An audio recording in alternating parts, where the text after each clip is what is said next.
తాండూరు నుంచి హైదరాబాద్ వెళ్తున్న బస్సు ప్రమాద ఘటన నిన్న మనందరం కూడా చూడటం జరిగింది. అది ఎంత దారుణమైన పరిస్థితి అనేది మనందరికీ తెలుసు అని చెప్పొచ్చు.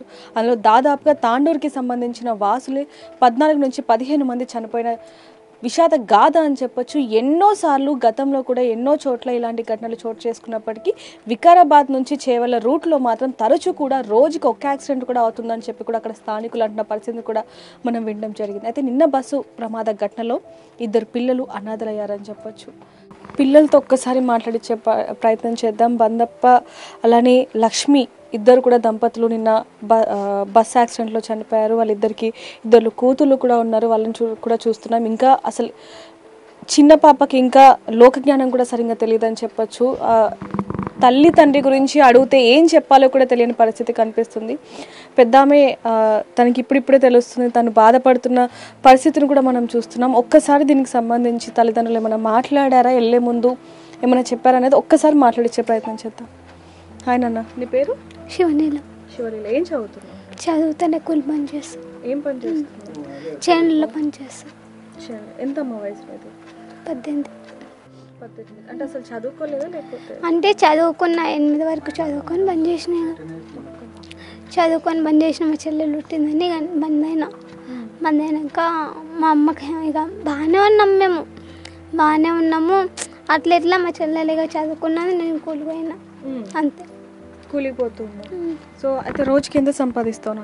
రోజుకంటే 350 నాట్లకు పోతే 500 అట్లా సంపాదిస్తాను. అయితే ఇప్పుడు అమ్మ నాన్న నిన్న హాస్పిటల్కి వెళ్ళేటప్పుడు అంటే ఎప్పుడు వెళ్తూ ఉంటారా? నిన్న అంటే ఫస్ట్ అంటే ఇట్లా మంచిగా ఉంది అని చెప్తే పోయి మళ్ళీ వస్తుండ్రి. మొన్న ఏమైంది, ఆదివారం రోజు వచ్చిండ్రు. ఆదివారం వచ్చి సోమవారం ఎప్పటికీ సోమవారమే పోతుండ్రి. పొద్దున్న 4 గంటలకు అట్లా పోతుండ్రి. అంటే ఎప్పటికీ అమ్మమ్మతోనే ఉండ్రి. అమ్మ హెల్త్ బాగాలేకుండా ఆడికే పోయింది. పొద్దున్న 4 గంటలకు లేచి పోయిందో ఎప్పుడు పోయిందో నాకు తెలియదు. నేను పొద్దున్న ఫోన్ చేసిన, అంటే నైట్ నాకు సండే రోజు మాట్లాడ్డది. వస్తా, నేను చూపించుకొని వస్తా, మంచిగా ఉండి కూలి పోతా అన్నావంట, కూలి పోయిరా, నేను పోయి మళ్ళీ చూపించుకొని మళ్ళీ మంచిగా అయ్యి నేను వస్తా మంచిగా నాతో అని చెప్పింది. అంటే మామూలుగా చెప్పారా, మీకు అనిపించింది? ఆమెనే చెప్పింది. చెప్పినాక సరే అని చెప్పిన నేను. సరే మళ్ళీ మంచిగా ఉండు అని చెప్పిన. సరే పొద్దుగాల పోతామని అమ్మ నాయన ఏటో నాతో మాట్లాడలే ఆ రోజు. ఇక మాట్లాడలేడని ఏమనలే. నేను పొద్దున్న మళ్ళీ ఫోన్ చేసిన. నేను వాళ్ళు పోయినాక ఫోన్ చేస్తే 8 గంటలకు ఫోన్ చేస్తే ఫోన్ లేపలేరు. లేపకుండా మళ్ళీ అర్ధగంట అయినాక మళ్ళీ చేసిన, లేపలే. మళ్ళీ 11 గంటలకు ఫోన్ చేస్తే పోలీస్ స్టేషన్లో ఉంది ఫోను, వచ్చి తీసుకోవండి అని చెప్పిండ్రు. నాకు అర్థం కాలే. మళ్ళీ వేరే అక్క వాళ్ళ ఫోన్తో తీసుకొని మళ్ళీ చేసి అడిగిన. నేను అడిగితే అదే బస్ యాక్సిడెంట్ అయింది, ఫోను పోలీస్ స్టేషన్లో ఉంది, వచ్చి తీసుకోండి అని చెప్పిండ్రు. హాస్పిటల్లో జాయిన్ చేసినామని చెప్పిండ్రు అంతే. అంటే అప్పటి వరకు అమ్మ నాన్న ఇక్కడ లేరు ఈ లోకంలో అని, లేకపోతే ఏం చెప్పాలి? ఈ నుంచి నన్ను మామ తీసుకొని పోయిండ్రికి, హాస్పిటల్ కాడికి తీసుకుపోయినాక ఇట ఏమని చెప్పిండ్రు అంటే, బాగుంది, మీ అమ్మ బాగుంది, మీ నాయన బాగుంటానే చెప్పిండ్రు. నాకు ఆడుకోయినాక ఇట నాకు చెప్పలేరు, మీ నాయన ఇట్లా అయిండు, మీ అమ్మ అట్లా అయింది అని ఇట నాకు ఎవరు చెప్పలే. మీడియా నా ముంగల్కి వచ్చినాక మీడియాకి చెప్తుంటే నేను నిన్న అంతే తప్ప నాకు ఎవరేం చెప్పలే. మా మామ ఇట నాకు చెప్పలే. నేను ఏడుస్తా అని చెప్పలేడు, మళ్ళీ మా చెల్లెలు బాధపడుతుంది అని చెప్పలేడు, నాకు తెలియదు. మాకు కూడా ఏం మాట్లాడాలో నీతో అసలు అర్థం అవ్వట్లేదు. ఎందుకంటే చిన్న వయసులోనే నీకు ఎవరికి రాని కష్టం వచ్చిందని చెప్పొచ్చు. నువ్వే ఇంకా ధైర్యంగా ఉండి మీ చెల్లెని చూసుకోవాలి. అంటే చెల్లె గురించి ఏం చెప్తారు అమ్మ నాన్న నీకు? మంచిగా చూసుకో, ఆమెని మంచిగా ఉండి మంచిగా తిని మంచిగా ఉండు అంటుంటే అంతే. ఆమెను కొట్టకు, మంచిగా చూసుకో, స్కూల్కు తోలి అని చెప్తుంటే.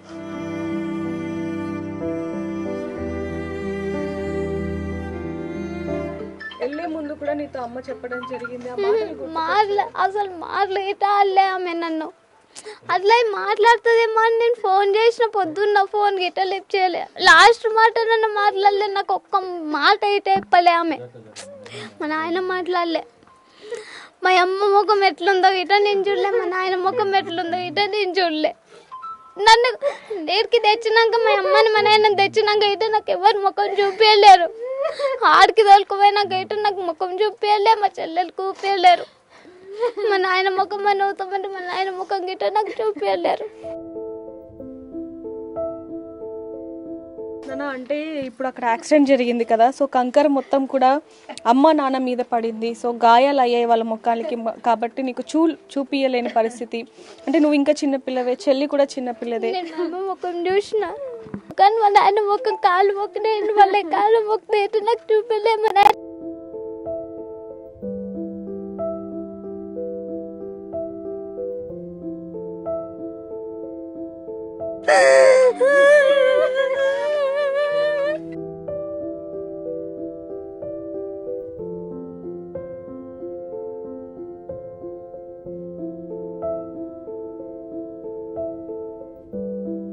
నాన్న నీకు ఏం చెప్తూ ఉంటారమ్మా ప్రతిసారి, అంటే ఎలా బ్రతకాలి బాగుండాలి, అందరితో మంచిగా ఉండాలి, ఎవరి దగ్గరికి పోవద్దు, నీ పనులు చేసుకో అని చెప్తుంటారు అంతే, ఏమీ చెప్పకుండా. మా అమ్మన ఎవరి శుద్ధికోకు అంటే మా అమ్మ నేను కంచి కూలి పోతుంటే మా అమ్మకి ఎంత బాధైనా పడుతుంది, నేను ఒకదాన్నే పోయినాయిగా.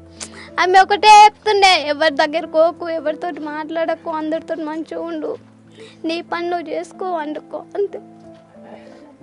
నాన్న నువ్వు ఇప్పటికీ చాలా మెచ్యూర్గా మాట్లాడుతున్నావు అసలు, ఎందుకంటే అమ్మ ఏమైతే చెప్పిందో ఆ మాటలను విని నువ్వు చాలా మెచ్యూర్గా మాట్లాడుతున్నావు. నువ్వు ఫ్యూచర్ కూడా బాగుండాలని మేము కోరుకుంటున్నాము. సో నువ్వు ఇప్పుడు ఏం కావాలని కోరుకుంటున్నావు నాన్న?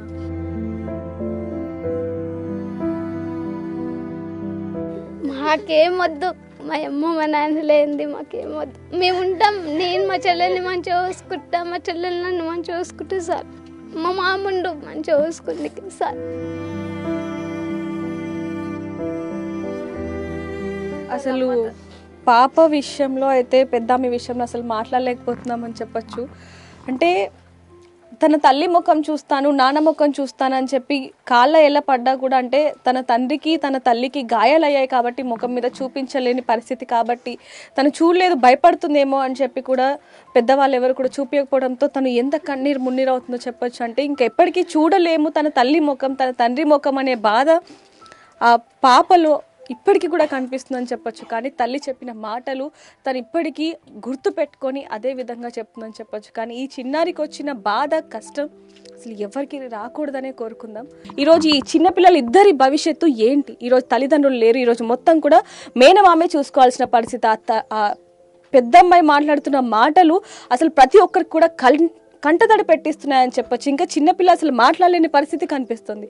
ఇంతమంది జీవితాలని నాశనం చేస్తున్నారంటే అసలు ఎవరిని ఏమనాలి? ఇప్పటికైనా సరే అధికారులు రోడ్డుకు సంబంధించి ఖచ్చితంగా యాక్షన్ తీసుకోవాలనే మనం కోరుకుందాం. దీనికి సంబంధించి ఒక్కసారి చిన్న ప్రశ్న అడుగుతాం అమ్మాయిని. నాన్న, ఈరోజు యాక్సిడెంట్ అనేది ఇప్పుడు కొత్త ఏం కాదు అక్కడ జరగటం, ఇంతవరకు చాలా వరకు జరిగాయి. దీనికి సంబంధించి నువ్వేం చెప్తావు? నేనేం చెప్పాలి అంటే మా ఫ్యామిలీ అంటే మా అమ్మ నాయన అంటే చనిపోయారు. ఆ బస్సులో ఎంతమంది చిన్నపిల్ల కాడ నుంచి చనిపోయిందంట, చిన్నపిల్లకాడ నుంచి చనిపోయిందంట. మరి గుద్దిన తను ఒక్క ఫ్యామిలీ, ఆ బస్సులో ఉన్నది ఎంతమంది ఫ్యామిలీ? మా ఫ్యామిలీ అంటే ఇక మేము అంటుకున్నాం, చిన్న పిల్ల ఏం పాపం చేసింది, ఆ పిల్ల ఇటు చచ్చిపోయిందంట.